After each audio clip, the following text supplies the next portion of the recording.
20 વર્ષની દીકરીએ જીવ ગુમાવ્યો છે. અભ્યાસ કરતી દીકરી હતી અને એના કુટુંબનો આધાર પણ ગણી શકાય. જે ઘટના બની ખૂબ દુઃખદ ઘટના છે.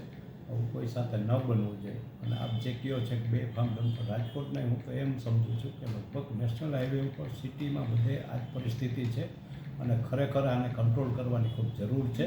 એના માટે આરટીઓ તંત્ર જાગૃત થવું જોઈએ અને શહેરમાં હોય તો ટ્રાફિક પોલીસે એના માટે કડક એક્શન લેવા જોઈએ, જેથી કરીને અત્યારના સમયમાં શહેરમાં ખૂબ ટ્રાફિક વાહન વધી ગયા છે, વસ્તી વધી ગઈ છે, બધા લોકોને શહેર તરફ આવવું છે, એની પણ ભીડ હોય છે અને સ્કૂલ કોલેજના જે ટાઈમ હોય છે ત્યારે પણ આ બધા બેફામ વાહનો ચાલતા હોય. ખરેખર આવા ભારવાહક વાહનોને સિટીમાં આવવાની મનાઈ હોય છે, છતાં કોઈને કોઈ એન કે એન પ્રકારે આવે છે જે કોઈ વાટકી વ્યવહાર કરતા હોય, પણ એ જોખમી છે.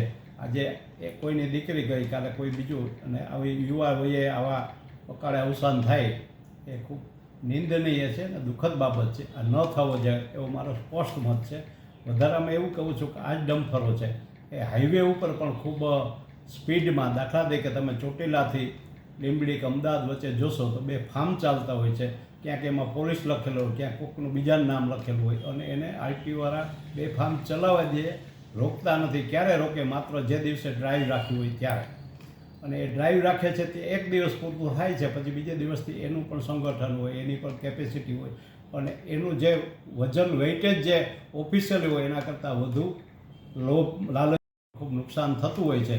અને ઘણીવાર જે રોડ તૂટે છે એના કારણો એ હોય કે જે કેપેસિટી કરતાં વધારે વજન લઈને ફરતા ડમ્પર બેફામ એના હિસાબે થાય છે. અને આટલું વજન ભરેલું હોય, ઓચિંતાનું કોઈ આડું ઉતરું, આપણા જે હાઈવે છે એ એટલા બધા ચોક્કસ નથી ફોરેનની જેમ કે ફેન્સિંગ મારેલું, કોઈ ઢોર ઢાખર આડું ના આવે, કોઈ વાહન સ્કૂટર સાયકલ ઓચિંતાનું આવે, એવું બનતું નથી. એટલે એ ગમે ત્યારે આવે એને કંટ્રોલ કરવા જાય ત્યારે એટલું વ્હીકલ હોય છે મોટું અને એટલું વજન હોય છે જેથી બ્રેક નથી લાગતી. એને હિસાબે હાદસા થાય છે. અને ખાસ કરીને ડ્રાઈવરોને પણ અપીલ કરવા માંગુ, અથવા ડમ્પર માલિકોને, કે ડ્રાઈવરોના પણ ઘણા બધા પ્રશ્નો હોય છે.